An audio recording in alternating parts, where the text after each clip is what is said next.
Hello friends, welcome to my YouTube channel Global English Academy. दोस्तों, मैं Sonu sir आप लोगों के सामने दोबारा से हाजिर हुआ हूँ। आज बेटा हम लोग जो करने जा रहे हैं वो पेपर सेट नंबर 16 करने जा रहे हैं। लास्ट टाइम पे थोड़ा सा समझ लीजिए मैं क्या क्या चीज़ें आपको अभी तक करवा चुका हूँ। देखिए, मैंने एक सीरीज़ स्टार्ट किया है। उस सीरीज़ में हम जो टारगेट कर रहे हैं 2024 एग्ज़ाम को टारगेट कर रहे हैं CGL का। इस सेशन के अंदर आपको प्रीवियस ईयर क्वेश्चन पेपर 2023 का सेट नंबर 16 मिलेगा। इससे पहले मैं 1 से लेकर 16 तक सेट करा चुका हूँ कंप्लीट।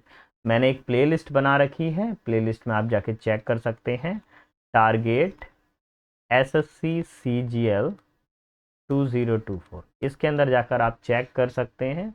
आपको सारा कंटेंट डेट बाई डेज पर डे आपको मिल रहा है। रोजाना रात को 9 बजे आपको 9 PM पे ये कंटेंट आपको डिलीवर कर दिया जाता है। चलिए बिना समय गवाए शुरू करते हैं बेटा। हम लोग यहाँ पर देखेंगे, सबसे पहले पेपर सेट नंबर 16 मेंशन है ऊपर। डेट देख लीजिए 19/07/2023, शिफ्ट है 4। जी हाँ, 4 शिफ्टों में एग्ज़ाम गया था, इतना बड़ा एग्ज़ाम हुआ था ये। अब क्वेश्चन 1 से मैं स्टार्ट कर रहा हूँ। 1 वाला क्या कह रहा है, किस तरह की चीज़ें हैं इसमें। देखिए question number 16, paper set number 16, it was due to treacherous leader that he had decided to leave the party. अब ट्रेचेरियस का मतलब क्या होता है, पहले तो ये पता होना है। ट्रेचेरियस का मतलब होता है जो क्या हो, वफादार ना हो, जो क्या चीट करता हो। कैसा हो, जो चीट करता हो, जो डिसीव कर जाए हमको, ठीक है, छल कर जाए। तो वो क्या कहता है, छल करने वाला, यानी कि आप ऐसे कर सकते हो नमक हराम। नमक हराम क्या होता है, छल करने वाला व्यक्ति होता है। अच्छा, डिवोटेड का मतलब क्या होता है, किसी के लिए बिल्कुल आप क्या हो, समर्पित हो। क्या हो, किसी के लिए समर्पित हो बिल्कुल, तो वो डिवोटेड में आ जाएगा। ट्रांजिएंट का मतलब क्या होता है बेटा, ट्रांजिएंट का मतलब होता है कोई चीज़ क्या हो, थोड़े ही समय के लिए रहे, है ना। कोई चीज़ क्या हो, एफिमरल हो, पल भर के लिए हो। एफिमरल, पल भर के लिए कोई चीज़ हो तो उसको हम क्या बोलते हैं, ट्रांजिएंट बोलते हैं। रेवेनेस का मतलब क्या होता है, कोई बहुत ज़्यादा हिंसक हो। कैसा हो, नॉन वायलेंट टाइप का हो। वायलेंट, सॉरी, वायलेंट टाइप का हो तो रेवेनेस हो जाएगा। डिसलॉयल का मतलब क्या होता है बेटा, जो छल करता हो, है ना, यानी नमक हराम हो, जो धोखेबाज तरह का। तो ऑप्शन नंबर ये क्या हो जाएगा, फोर्थ हमारा फाइनल आंसर हो जाएगा। हमको क्या बताना था, सिनोनिम बताना था। तो ट्रेचेरियस का मतलब क्या होता है, डिसलॉयल यानी बेवफा। चलिए दोस्तों, अगले क्वेश्चन की तरफ बढ़ते हैं। अब आपको एंटेनिम्स बताना है। एंटेनिम्स में क्या पूछा गया है, ब्रिस्क। ब्रिस्क का मतलब बोला गया taking a brisk walk can often induce a feeling of wellbeing.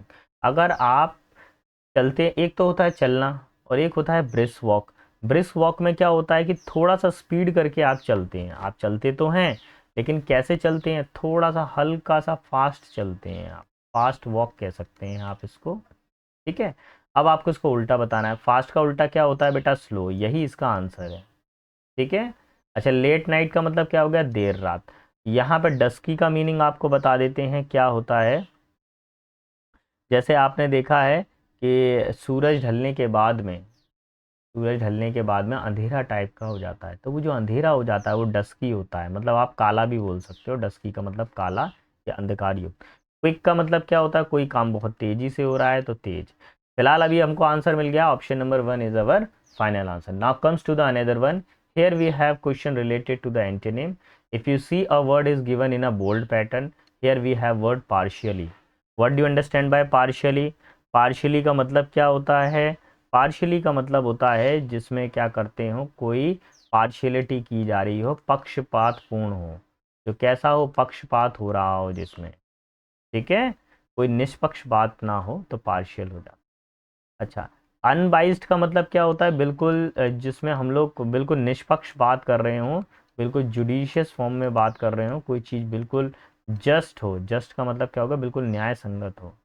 Unjust का मतलब क्या होता है, अन्याय, अन्याय पूर्ण, unjust.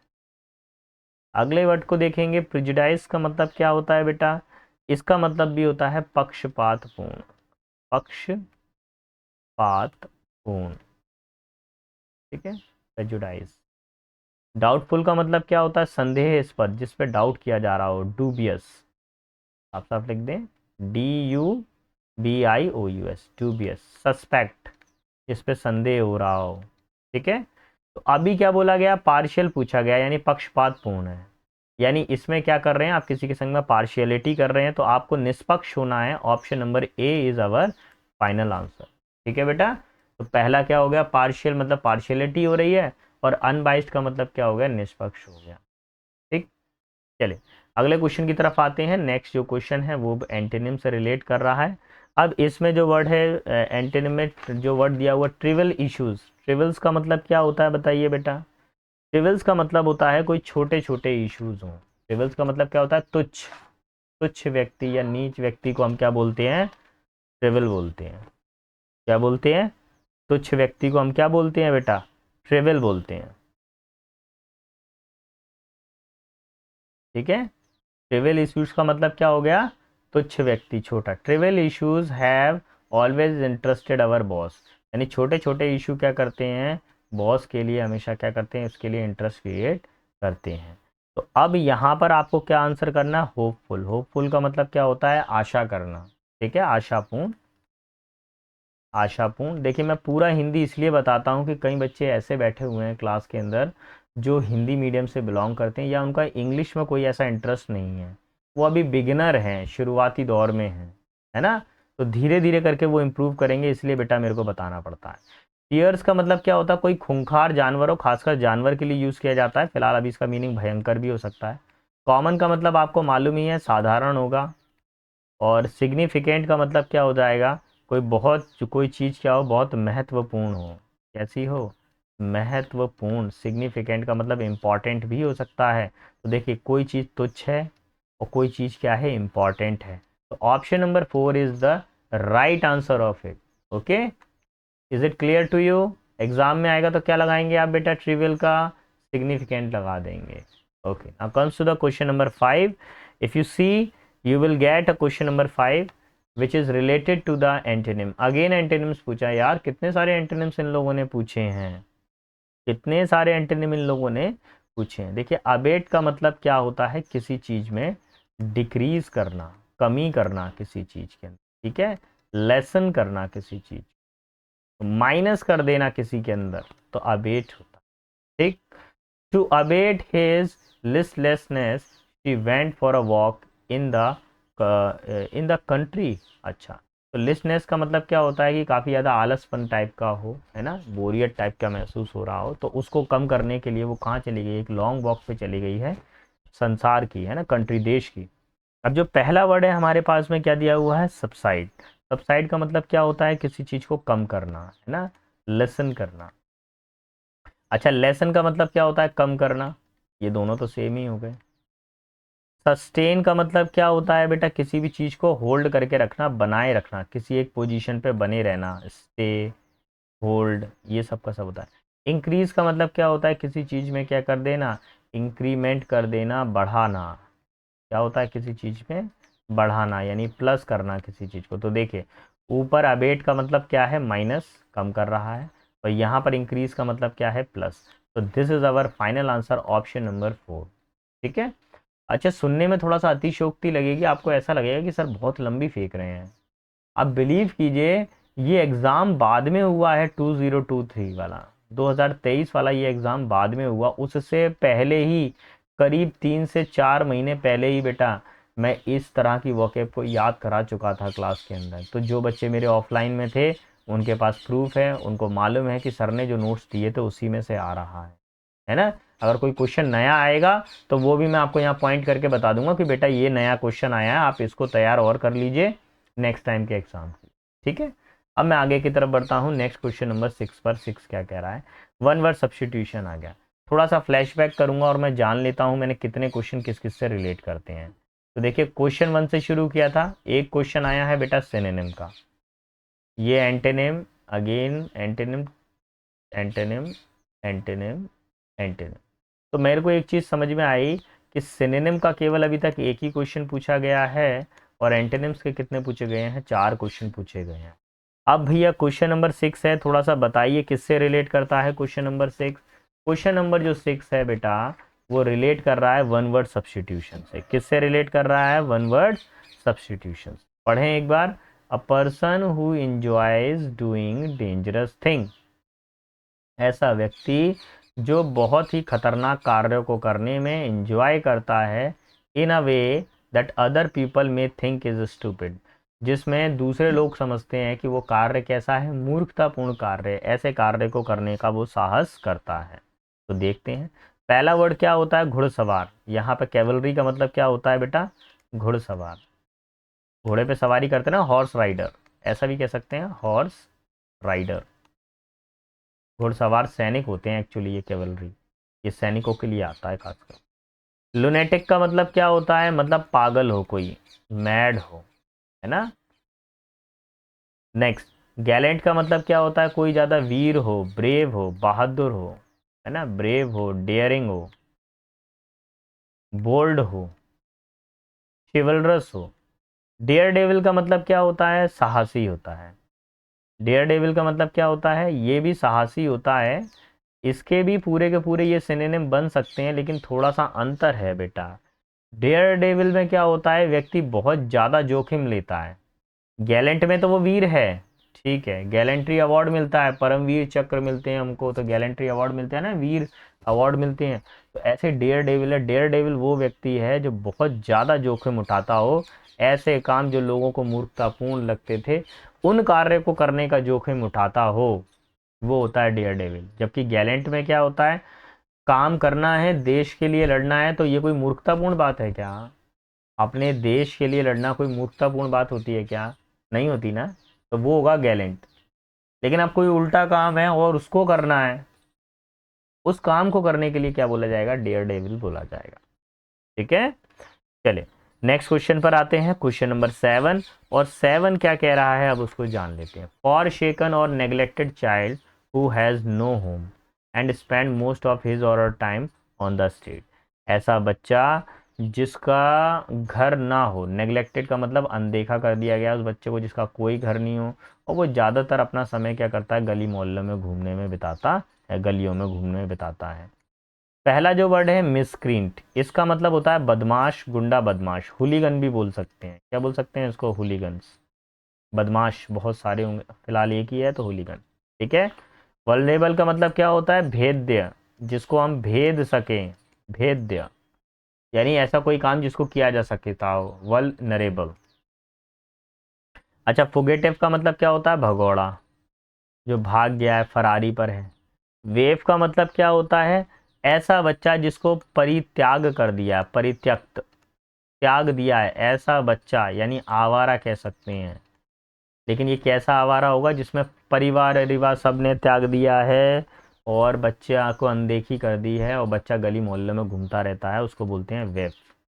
Option number 1 is our final answer. चलिए क्वेश्चन नंबर 8 पर आ गए हैं बेटा हम लोग।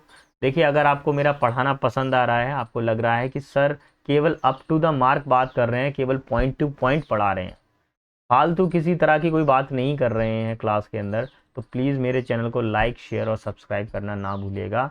एग्ज़ाम अगर आपका है, एसएससी सीजीएल आप टारगेट कर रखें, आप ज़्यादा कुछ मत कीजिए इंग्लिश के मामले में। मैं नहीं कह रहा हूँ आप बहुत बड़ी बड़ी किताबें पढ़िए, मैं नहीं कह रहा हूँ, मैं तो सिर्फ इतना कह रहा हूँ कि आप जो ये वीडियोस आ रहे हैं, प्रीवियस ईयर के जो वीडियोस मेरे आ रहे हैं, अगर आप इनको भी देखते रहेंगे, इनको भी अगर आप देखते रहेंगे, तो आपका स्कोर बहुत अच्छा होने वाला है। क्योंकि देखिए, एसएससी जैसे एग्ज़ाम में मेरा एक पर्सनल एक्सपीरियंस है, करीब 60 to 70% वो क्या करते हैं, प्रीवियस डेटा देते हैं, कहीं ना कहीं नया डेटा वो 40% लेकर आते हैं। और एक चीज़ याद, कहाँ से कहाँ तक का करना है डेटा, अगर बहुत बिल्कुल मेरिट में आना है तो 2019 से लेकर 2024 तक का। देखिए 2019 के टाइम पर कोरोना काल लगा था, उसके बाद में जो भी एग्ज़ाम हुए, चाहे वो 2020 में एग्ज़ाम हुए हों, तो वहाँ से लेकर अभी तक का डेटा आप कवर कर लीजिए। आपका गारंटेड है, इंग्लिश में पेपर नहीं रुकने वाला है। प्री तो आपका हो ही जाएगा, लेकिन बेटा मेंस के लिए बहुत अलग से मेहनत आपको करनी पड़ेगी। ठीक है। एग्ज़ाम से पहले बेटा मैं बिल्कुल लाइव क्लासेस लेकर आऊँगा, और लाइव क्लासेस के अंदर केवल और केवल इंपॉर्टेंट क्वेश्चंस ही मैं आपको करवाऊंगा जो एग्जाम में मोस्ट रिपीटेड होते हैं। प्लीज़ मेरे से ये डिमांड ना कीजिएगा कि सर पूरा सिलेबस कराइए, मैं पूरा सिलेबस नहीं कराऊंगा, मैं केवल बस वो क्वेश्चन कराऊंगा, वो कंसेप्ट कराऊंगा जो एग्ज़ाम में आते हैं, जो आए हैं, बस मैं वही कंसेप्ट कराऊंगा। इतना टाइम नहीं है कि आपको पूरा सिलेबस करें, और आपके पास में भी इतना टाइम नहीं है, केवल इंपॉर्टेंट पढ़ लो यार। पीएचडी करनी है क्या इंग्लिश के अंदर, ये बताइए? इंग्लिश में डॉक्टरेट करना है क्या? नहीं ना। आपका सिर्फ इतना सा ही काम है सर, 25 क्वेश्चन आ रहे हैं मेरे सर, 18 क्वेश्चन सही हो जाएं, 19 सही हो जाएं, 20 सही हो जाएं बस सर। सर 25 में से मेरे 20 तक मार्क्स आ जाए मैक्सिमम तो ठीक है, इट इज़ सफिशिएंट, आप उस बात में संतुष्टि कर लें, है ना। वो कोई बच्चे किसी की इंग्लिश अगर बहुत अच्छी है तो भाई वो 25 आउट ऑफ 25 भी स्कोर किया जा सकता है, करते हैं बच्चे, है ना। अब देखिए भैया क्या बोल रहे हैं, क्वेश्चन नंबर 9। अब 9 वाले में क्या पूछा गया है आपसे, ईडियम्स पूछा गया है, मुहावरे पूछे। अच्छा थोड़ा सा मैं एक बार फ्लैशबैक करूं, कितने क्वेश्चन थे। यहाँ पर कुछ मिस हो गया क्या मेरे से? अच्छा, मैं क्वेश्चन नंबर 8 पर आना था, मैं थोड़ा सा आगे की तरफ को बढ़ गया मैं। तो देखिए यहाँ पे क्वेश्चन नंबर 7 जो था वो किसका था, वन वर्ड सब्सटीट्यूशन का था। और अगर मेरे को थोड़ा सा भी अगर हल्का फुल्का अगर आपको भी याद है तो मैं आपको थोड़ा सा याद दिलाऊं। सिनोनिम का एक क्वेश्चन आया, एंटेनिम्स के यहाँ पर 4 क्वेश्चन आए थे, और वन वर्ड सब्सटीट्यूशन का अभी शायद 2 क्वेश्चन आए हैं। ठीक है, अब ईडियम एंड फ्रेसेस को देख लेते हैं वो क्या कह रहा है। क्वेश्चन नंबर 8 क्या कह रहा है, 8 में लिखा क्या हुआ है पहले चीज़ों को पढ़ो। Identify the idiom and phrases that can have best substitute of underline segment. अरे भैया इसमें अंडरलाइन तो कर लो पहले, क्या अंडरलाइन होना चाहिए। I am going to be in trouble, क्या दिया हुआ है, इन ट्रबल। तो ये जो इन ट्रबल है पहले इसको तो अंडरलाइन कर लीजिए, ये मैं अंडरलाइन नहीं कर पाया। If I do not submit my homework to the teacher, ठीक है, इसको थोड़ा सा रफ कर दूं मैं। अब देखो बोला गया है इन ट्रबल का मीनिंग आपको पता होना चाहिए, तब आप कर पाओगे सारे के सारे कंसेप्ट को। तो कैसे, पहला जो वर्ड है ऑफ बेस, इसका मतलब क्या होता है, रॉन्ग सिचुएशन में होना, गलत होना, रॉन्ग। फिर दिया हुआ है लॉयन शेयर का मतलब क्या होता है, एक बड़ा हिस्सा, बिग पार्ट। ठीक है, अ डेविल्स एडवोकेट, इसमें क्या होता है, किसी पक्ष को जानबूझकर उसके खिलाफ बोलना। ठीक है, किसी पक्ष के खिलाफ जानबूझकर बोलना, किसी पक्ष के खिलाफ जानबूझकर बोलना, जानबूझकर बोलना। जैसे आपको मालूम है कि सामने वाला जो पक्ष है, दो पार्टी, आपको मालूम है कि पार्टी ए बिल्कुल ऑनेस्ट है और आप पार्टी बी के अंदर हैं, फिर भी आप क्या कर रहे हैं, उसको अपोज कर रहे हैं, पार्टी ए को गलत ठहरा रहे हैं। जानबूझकर डेविल्स, डेविल्स का मतलब क्या होता है, शैतान। जानबूझ के शैतानी का काम कर रहे हैं, सामने वाला बंदा सही है लेकिन फिर भी आप उसके ऊपर आरोप लगा रहे हैं जानबूझ के, तो वो डेविल्स एडवोकेट होता है। आ लायन शेयर का मतलब क्या होता है, एक बड़ा हिस्सा। अप द क्रीक का मतलब क्या होता है, परेशानी में, क्या होता है, परेशानी में। तो this is our final answer, up the creek, यही होगा। इन ट्रबल का मतलब क्या होता है, परेशानी में। ठीक है, यही हमारा फाइनल आंसर हो जाए।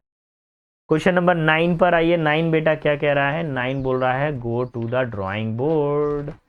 ड्राइंग बोर्ड स्कूल में यूज करते थे, ड्राइंग बोर्ड करते थे कि नहीं करते थे, पहले ये बताइए। करते थे ना।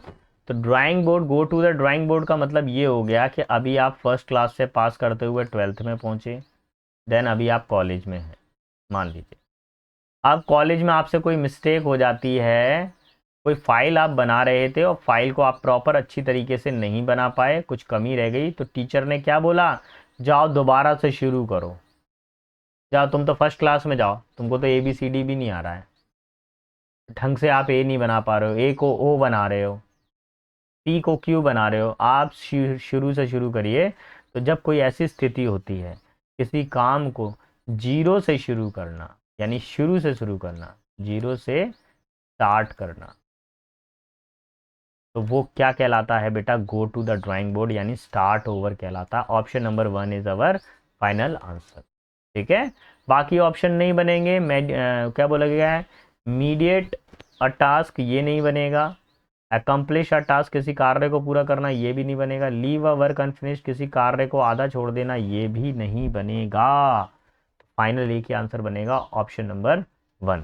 ठीक, अब क्वेश्चन नंबर 10 पर आइए भैया। अब ये क्या दे दिया इन लोगों ने, ऐसा डरावना सा है, ऐसे डरावने डरावने से क्वेश्चन देंगे तो हम पार कैसे लगेंगे? पढ़ के देखो एक बार। कोई डरावना नहीं है, बेहद आसान है, किया जा सकता है, कोई ज़्यादा टफ नहीं है। आपको करना क्या है, देखिए, part of the following sentences has been underline. Sentence के पार्ट को अंडरलाइन कर रखा है, ये 4 वर्ड अंडरलाइन है। Select the option contain spelling error. Spelling error ढूंढनी है, और भैया देखो यही चारों ऑप्शन कहाँ लिख दिए हैं, ये ऑप्शन के अंदर लिख दिए हैं। तो एक समझदार बच्चा इसमें दिमाग नहीं लगाएगा, पूरा पैराग्राफ नहीं पढ़ेगा, वो क्या करेगा, सीधा ऑप्शन पर आएगा। कंस्ट्रक्टिव की स्पेलिंग बिल्कुल सही है। कंस्ट्रक्टिव का मतलब क्या होता है, कोई बताएगा बेटा? क्या होता है? रचनात्मक। किसी चीज़ को क्या कर दिया जाए, बिल्कुल तरीके अच्छे से कंसन क्या बनाया जाए। कंसिडरेशन का मतलब होता है किसी चीज़ पर क्या करना, विचार करना। ठीक है, विचार करने के लिए कौन सा वर्ड आता है, पॉन्डर वर्ड आता है। सिग्निफिकेंस का मतलब क्या होता है, इम्पॉर्टेंस, किसी चीज़ की महत्वता। और फिर अगला जो वर्ड आता है हमारे पास में, लुक्रेटिव। लुक्रेटिव का मतलब क्या होता है, लाभप्रद, कोई चीज़ क्या हो हमारे लिए, बेनिफिशियल हो। अब ल्यूक्रेटिव की स्पेलिंग थोड़ा सा समझिए ध्यान से। इसमें ये जो ई आया है ये अननेसेसरी है, इस ई की ज़रूरत नहीं है। Option number 4 is our final answer. Spelling error बतानी थी आपको, किस स्पेलिंग में एरर थी, ल्यूक्रेटिव में, इसमें ई नहीं आएगा। ठीक है, बाकी सब कुछ सही है। देखिए कुछ इस तरीके से भी पूछा जा सकता है पेपर में, घबराए नहीं, सारा का सारा पेपर मैं आपको करवाऊंगा जैसा वो पूछ रहे हैं, और कंफर्म आपका सिलेक्शन होगा बेटा। ठीक है, बाकी सब्जेक्ट्स का तो मुझे नहीं पता, लेकिन हाँ इंग्लिश में आपको तकलीफ नहीं आएगी, इंग्लिश के लिए मैं जिम्मेवार हूँ। पूरा का पूरा पेपर करवाऊंगा जैसा आता है पेपर। अब आपको क्या करना है, स्पेलिंग एरर दोबारा से ढूंढनी है। तो यहाँ पे 1 1 1 1, कोई दिक्कत नहीं है। नीड्स नीड्स नीड्स नीड्स, ठीक है। 2 2 2 2। अबाइड एडाइब, ये गलत हो गया। Abide abide, by by by by, certain certain certain certain. In instructions, E R लगाए, गलत हो गया। थर्ड वाला देखिए, 1 needs to abide by certain instructions, ठीक है। यहाँ पर इन एवरी सोसाइटी, गलत हो गया यहाँ पर। तो ऑप्शन नंबर 4 ही हमारा करेक्ट होगा, जिसमें सारी स्पेलिंग है करेक्ट है। ठीक है, इसमें यहाँ पर पहले वाले में क्या एरर है, ई एस गलत लगा है, यहाँ पे एडाइव में एरर है, यहाँ पे सोसाइटी वर्ड में एरर है, यहाँ पे सारी चीज़ें करेक्ट है। So option number 4 is our final answer. Now comes to the question number 12। What do you mean by question number 12? 12 वाला क्या पूछ रहा है बताइए बेटा।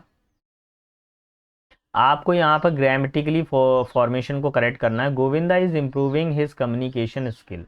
गोविंदा अपनी कम्युनिकेशन स्किल को इम्प्रूव कर रहा है with a view to become a journalist. अच्छा देखिए, अभी तक हम लोगों ने स्कूल डेज में या कहीं पर भी ये पढ़ा है कि टू के बाद में वर्ब की फर्स्ट फॉर्म आती है। ठीक है बेटा, मैं आपकी बात को मान रहा हूँ। जैसे बोला गया, I want to write a letter, मैं एक लेटर लिखना चाहता हूँ।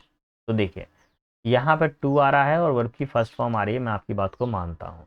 लेकिन देखिए एक चैप्टर होता है एडवांस वर्ब चैप्टर, उसके अंदर ये आपको पढ़ाया जाता है कि कुछ ऐसे फ्रेजेस होते हैं जिसमें जैसे ये वर्ड है with a view to. With a view to का मतलब क्या होता है, के उद्देश्य से या के लिए, के उद्देश्य से या फिर के लिए। गोविंदा अपनी कम्युनिकेशन स्किल को सुधार रहा है with a view to become a journalist. Journalist बनने के लिए अपनी स्किल को सुधार रहा है। ठीक है, अब यहाँ पे ये जो बिकमिंग वर्ड है ना, ये कुछ प्रॉब्लम क्रिएट कर रहा है। ध्यान रखें, कभी भी इंग्लिश में विद अ व्यू टू आ जाए या यूज्ड टू आ जाए, यूज टू का तो खैर यूज बदलता रहता है कभी कभार, अकस्टम्ड टू आ जाए, ठीक है, एडिक्टेड टू आ जाए। अभी बहुत सारे फ्रेजेस और भी हैं, लेकिन मैं समय को ध्यान में रखते हुए केवल इतना ही बता रहा हूँ। इनके बाद में हमेशा वर्ब की कौन सी फॉर्म आती है, फोर्थ फॉर्म आती है। इनके बाद में कौन सी फॉर्म आती है, वर्ब की फोर्थ फॉर्म आती है। तो आप याद रखेंगे, टू ज़रूर लगा हुआ है इनके लास्ट में, लेकिन हमको किसका यूज़ करना पड़ेगा, वर्ब की फोर्थ फॉर्म का यूज़ करना पड़ेगा। That's why our final answer is option number 2। Here becoming is a verb fourth form. Okay, now comes to the another question, here we have question number 13। 13 number question को देख लेते हैं, वो किस चीज़ को बता रहा है। 13 नंबर जो क्वेश्चन है वो अंडरलाइन पूछ किया गया वर्ड है, और उसमें लिखा क्या है, nearest. Nearest in meaning to underline. Nearest का मतलब हो गया समीप वाला आंसर, यानी सिनोनिम्स आपको बताना है। एक ऐसा वर्ड का चयन करना है जो उसके बिल्कुल नियरेस्ट पहुंच जाए, यानी सिनोनिम का क्वेश्चन पूछ लिया है बेटा ये। अच्छा, तो जो वर्ड आप लोग जानते हैं पहले तो उनकी तरफ आ जाएं। रिवार्ड का मतलब क्या होता है, किसी को सम्मान देना, इनाम होता है। एक होता है अवार्ड, एक होता है रिवार्ड, तो ये इनाम होगा, ठीक है।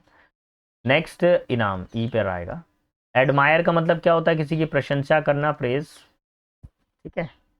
और चेरिश का मतलब क्या होता है बेटा, चेरिश का मतलब क्या होता है, क्या करते हैं किसी चीज़ को, हमको जो मतलब बहुत अच्छा लगे, प्लीजेंट, मन को अच्छा लगे। और एमुलेट का मतलब क्या होता है, किसी का अनुकरण करना, यानी किसी को फॉलो करना, किसी को पीछा करना, किसी के पद चिन्ह पर चलना।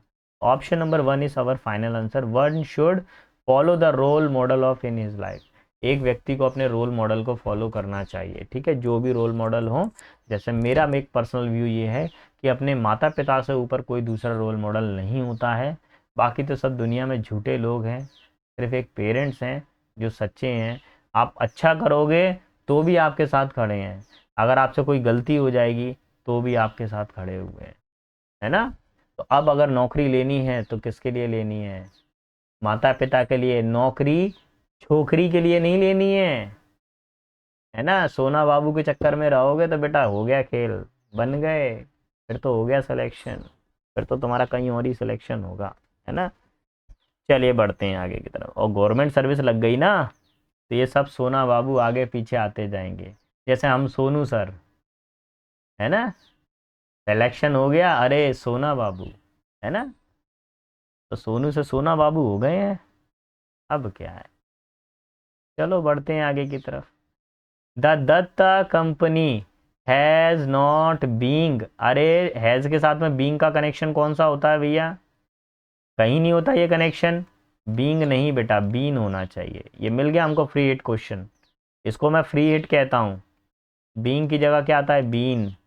आप लोगों ने पढ़ा है ना प्रेजेंट परफेक्ट टेंस, जिसमें हम लोग प्रेजेंट परफेक्ट कंटिन्यूस टेंस, जिसमें हम लोग सिंस फॉर का यूज़ करते हैं, हैज़ एफ के साथ में बीन लगाते हैं, तो वो ये वही वाला स्ट्रक्चर है, ठीक है। हैज़ के साथ में बीइंग कभी नहीं आता, बीन आता। Option number 3 is our final answer. बढ़े आगे की तरफ जवानों, क्वेश्चन नंबर 15 पर आ जाइए। अब ये क्या कह रहा है देखते हैं। The most appropriate option, fill in the blank में एक परफेक्ट ऑप्शन भरना है। The doctor dash 2 tables per day, tablets per day.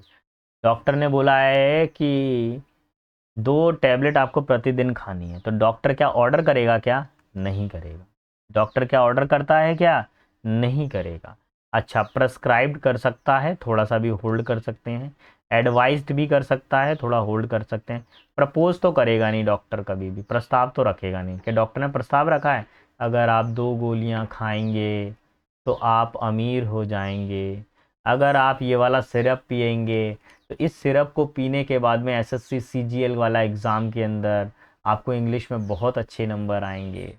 ऐसा तो नहीं है ना, कोई प्रपोजल थोड़ी ना दे रहा है। अच्छा, डॉक्टर एडवाइस कर सकता है, लेकिन एक चीज़ ध्यान रखें, एडवाइस के साथ में आगे चल के टू का यूज़ किया जाता है। कोई टू प्रपोजिशन आ रहा है क्या, आगे नहीं आ रहा। तो अब डॉक्टर क्या करेगा, परामर्श देगा, प्रेस्क्राइब करेगा, उस चीज़ को लिख के देगा दवाई को। डॉक्टर के पर्चे के ऊपर ऐसा साइन बना रहता है ना शुरुआत में, कि क्या होता है, मेडिसिन प्रेस्क्राइब करने वाला होता है। इस ये निर्धारित किया जाता है कि ऐसा करके मेडिसिन को लेना है। चलिए नंबर 16 पर आ जाइए जवानों, क्या दिया हुआ है। It was by a chance he saw a movie in theatre. ये एक बाय चांस हुआ कि वो एक मूवी देखने गया है थिएटर में। अब देखो उसने मूवी देखी, कभी भी बाय अ चांस नहीं होता, इसके बीच में आर्टिकल नहीं आता है। आर्टिकल नहीं आएगा, इस ए को यहाँ से हटाना पड़ेगा। Option number B is our final answer. देखिए बेटा, सुनने में थोड़ा अजीब लगेगा, लेकिन सीजीएल के हर पेपर में आर्टिकल चैप्टर से एक क्वेश्चन आ रहा है। आप अच्छे से तैयार कीजिएगा, गारंटेड आने वाले पेपरों में कहीं ना कहीं कुछ सेट में आर्टिकल देखने को आपको ज़रूर मिल जाएगा, ठीक है। क्वेश्चन नंबर 17 की तरफ मूव करते हैं। 17 क्या कह रहा है, the article had not been posted. तो थोड़ा सा हम लोग अगर समझदारी से काम लें तो हमको चीज़ें समझ में आएंगी कि देखिए, पहले तो एक्टिव वॉइस में आपको बना देता हूँ। अगर एक्टिव वॉइस में हैड प्लस V3 है तो पेसिव वॉइस बनाते समय क्या हो जाएगा, हैड बीन प्लस वर्ब की थर्ड फॉर्म, ये हो जाएगा। तो देखो यहाँ पे हैड बीन दिया हुआ है, पेसिव वॉइस दिया हुआ है, एक्टिव वॉइस ढूंढना है, हैड प्लस V3 को ढूंढना चालू करो। सर हैड आ रहा है, V3 आ रहा है, चलिए इसको भी होल्ड करके रखते हैं। सर हैड आ रहा है, वर्ब की थर्ड फॉर्म आ रही है, इसको भी होल्ड करके रखते हैं, भी चेक करेंगे। सर हैव आ रहा है, ये तो कैंसिल। सर हैज़ आ रहा है, ये भी कैंसिल।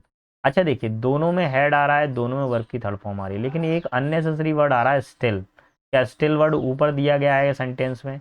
नहीं दिया गया। तो जितना क्वेश्चन में दिया गया हो उतने ही वर्ड आंसर में आने चाहिए, तो ये भी कैंसिल।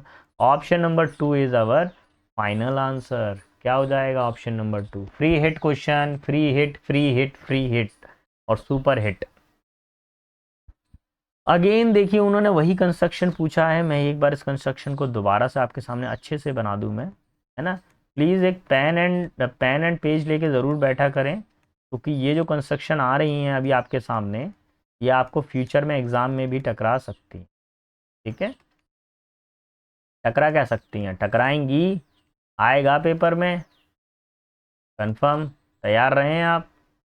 एसएससी अगर एग्ज़ाम कंडक्ट करवा रहा है तो कहीं ना कहीं पे ये होगा, किसी ना किसी एसएससी के एग्ज़ाम पैटर्न में तो मिलेगा देखने को।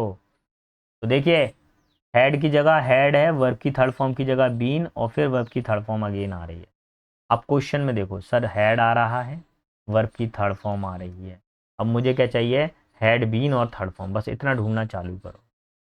अ डिक्री हैड ऑलरेडी पास्ड, इसमें बीन तो आया ही नहीं है, इसको कैंसिल करो।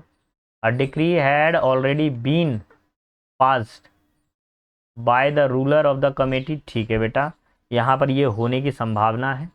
चलिए आगे वाला देखिए, अगले वाला क्या दिया हुआ है, अ डिक्री वाज तो आएगा नहीं यार, कैंसिल। अ डिक्री वाज, ये भी कैंसिल। अब भैया एक ही बचा है, option number 2 is our final answer. अगर आप देखें, प्रॉपर फॉर्मूले को मैच करें, हैड बीन आ रहा है, थर्ड फॉर्म आ रही है। सर हैड बीन आ रहा है, थर्ड फॉर्म आ रही है, हो गया आंसर। ठीक है, ऐसे ऐसे फ्री हिट क्वेश्चन आ रहे हैं यार, किया जा सकता है, ऐसा नहीं है कि नहीं किया जा सकता। ठीक है, अब जो अगला क्वेश्चन है बेटा वो है सबसे ऊपर। इस क्वेश्चन में क्या करना पड़ता है, पूरी इंग्लिश लग जाती है, जितनी इंग्लिश का ज्ञान आपको है उतना पूरा लग जाएगा। चलिए एक बार पढ़ के देखिए। मैं थोड़ा सा H2O ले लूँ मैं, H2O।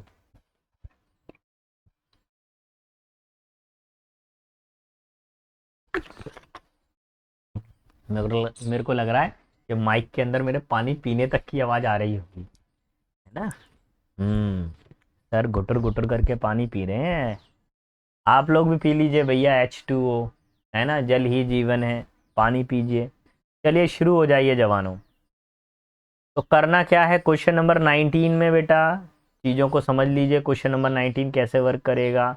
अगर आप देखेंगे यहाँ पे, द ऑल देखेंगे, the olive tree grows slowly yet lives a long time. Olive tree की बात हो रही है, जैतून का पेड़ होता है बेटा, ये एक पेड़ होता है ऑलिव ट्री। अच्छा ठीक है, तो क्या ए से सेंटेंस शुरू हो सकता है? हाँ हो सकता है, होल्ड करके रखते हैं। The normal life span of an olive tree is 300-400। यार बी से भी हो सकता है, लेकिन बी ऑप्शन तो दिया नहीं है, तो बी से शुरू नहीं करेंगे हम लोग, इसको साइड करिए। नंबर डी देखिए, सी को थोड़ा होल्ड करिए। एज अ रिजल्ट, परिणाम स्वरूप, तो डी से तो हो ही नहीं सकता सेंटेंस शुरू, इसको कैंसिल कर दीजिए। ए से शुरू हो सकता है और सी से शुरू हो सकता है, लेकिन देख लें प्रायोरिटी क्या है। दो ऑप्शन आ रहे हैं ना एक जैसे, तो कोशिश करेंगे कि जो एक सिंगल वाला ऑप्शन उसको एलिमिनेट कर दे। मैं तो पेपर में यही करता हूँ ज़्यादातर, ऐसा रूल तो लिखा तो है नहीं है कहीं पर ही, लेकिन हाँ मैंने एक ऑब्जर्वेशन किया है कि जो सिमिलर सिमिलर वाले ऑप्शन होते हैं उनमें से कोई एक से सेंटेंस शुरू हो सकता है, जैसे सी और सी, ये सिमिलर सिमिलर है, इसमें प्रायोरिटी ज़्यादा है सेंटेंस की शुरू होने की। लेकिन ये बेटा हर बार काम नहीं करता है, लेकिन हाँ ये काम करता है, मैंने देखा है। आप अभी देखना कुछ पेपर लगाना आप, तो आपको ऐसी तरह की कंस्ट्रक्शन मिल जाएंगी, और कभी कभी फेलियर भी हो जाता है, लेकिन इस केस में ये काम कर रहा है, देखिए कैसे। The olive is a well known Mediterranean native evergreen tree. Olive जो है, जो मेडिटेरियन जो क्षेत्र है वहाँ का एक क्षेत्रीय पौधा है। Whose fruit and oil are used in questions and cooking. उसका जो फ्रूट है और जिसका ऑयल है भोजन संबंधी और भोजन पकाने के काम में आता है। क्वेश्चंस का मतलब क्या होता है, भोजन संबंधी होता है, ठीक है, जिसमें भोजन संबंधी चीज़ें। तो सी से सेंटेंस को हमने शुरू मान लिया, ठीक है। बाकी को थोड़ा सा पहले साफ कर दूं बोर्ड को मैं, ये इतने सारे टिक लगे रहते हैं, मेरा मन नहीं करता पढ़ाने में टिक लगा हो तो ज़्यादा। अब देखिए क्या बोल रहा है, द ऑलिव ट्री। पहले तो उसने ऑलिव के बारे में बता दिया, अब वो क्या बोल रहा है यहाँ पर देखिए, ट्री भी मेंशन किया उसने।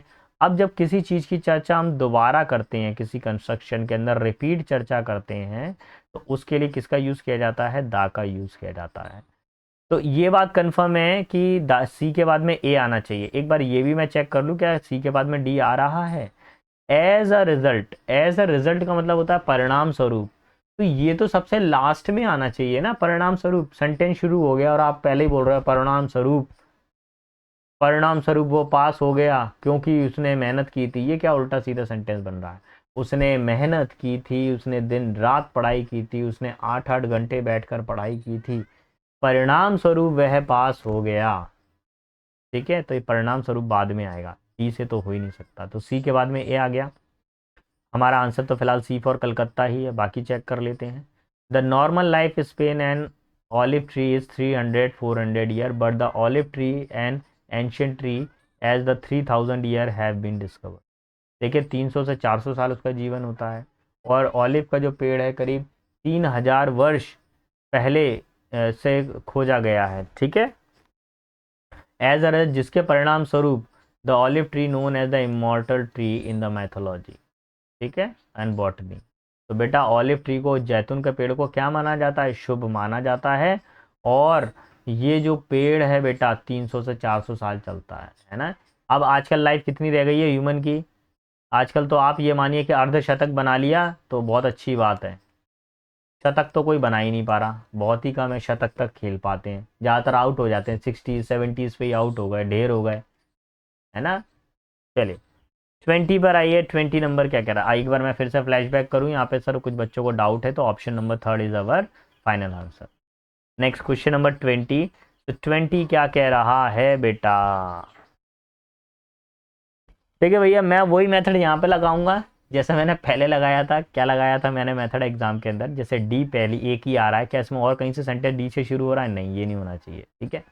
बी एक ही ऑप्शन आ रहा है, ये भी नहीं होना चाहिए। देखो सी से सेंटेंस शुरू हो सकता है, ठीक है।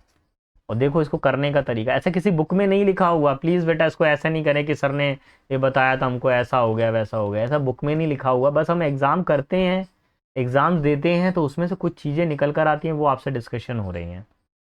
तो सेंटेंस की शुरुआत इंडिया से ही होगी। रीज़न उसका ये है, देखिए सो लगा हुआ है, सो से सेंटेंस को शुरू नहीं करेंगे। बट लगा हुआ है, सेंटेंस बट से शुरू होता ही नहीं है।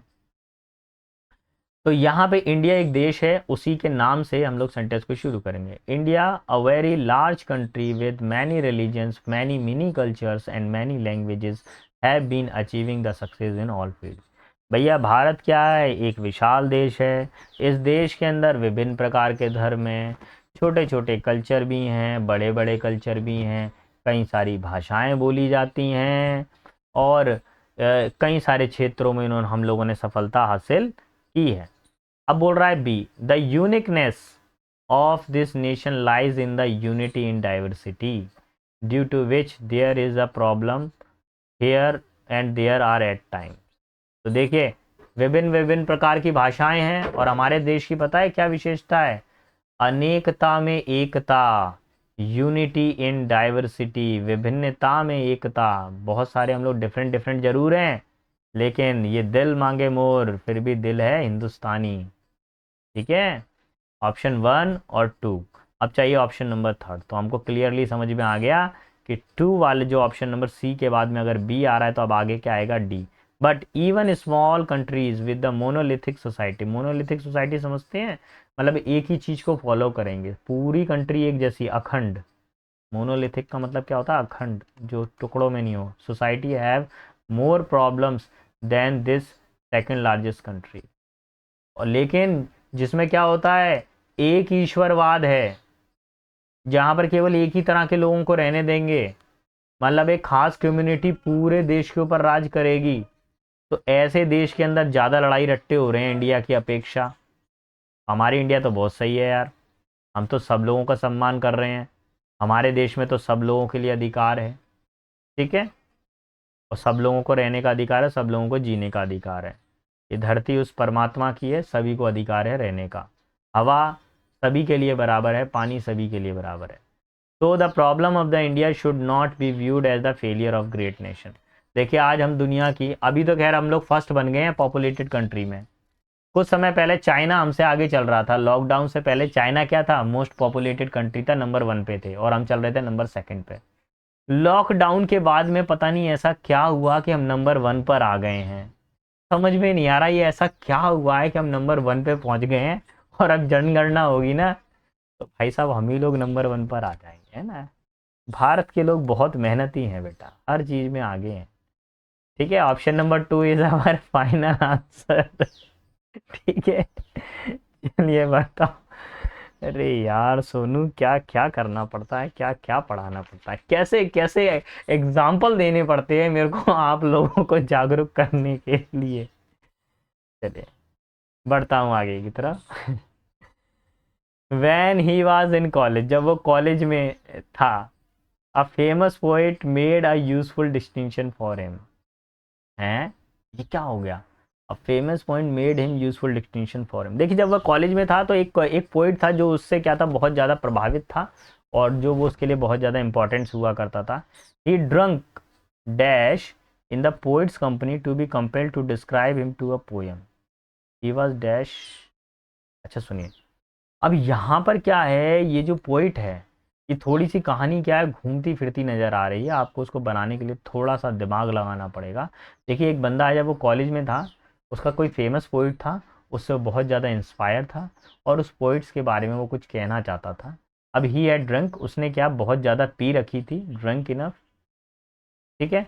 पोइट्स कंपनी, कंपनी के अंदर पोइट की साइड में उसने बहुत सारी ड्रिंक कर रखा था, या फिर ये कहें कि उसकी कविता के संग्रह के अंदर वो इतना ज़्यादा डूब गया था, है ना, उसके संग्रह के अंदर, कि अब उसको क्या करना था कि उसकी जो कविता है, उसकी संग्रह को, कविता के संग्रह को क्या करना था, अच्छे से डिस्क्राइब करना था, अच्छे से उसको बताना था, ठीक है।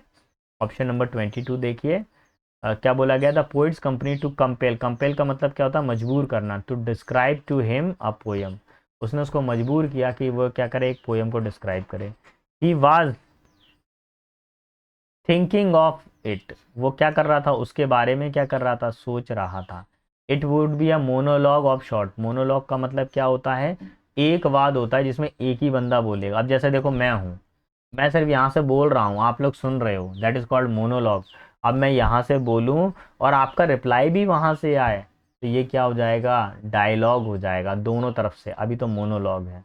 ऑफ शॉर्ट्स, वो छोटी छोटी कहानियाँ थी। द सेल्फ कंटेम्पलेशन, जिसपे स्व विचार किया जा रहा था, of A students on a summer afternoon, जो वो गर्मियों के दोपहर की, गर्मियों की दोपहर में था वो, तो वो क्या कर रहा था, एक मोनोलॉग के बारे में चर्चा कर रहा था, अपने विचार भी व्यक्त कर रहा था। हु इज़ रीडिंग यूफेशिया, वो क्या पढ़ रहा था, एक यूफेशी पढ़ रहा था वो, और उसके बारे में चर्चा कर रहा था। The poem itself would be a subshell, poem स्वयं में ही अपने आप में क्या थी, एक सबशल सीरीज थी।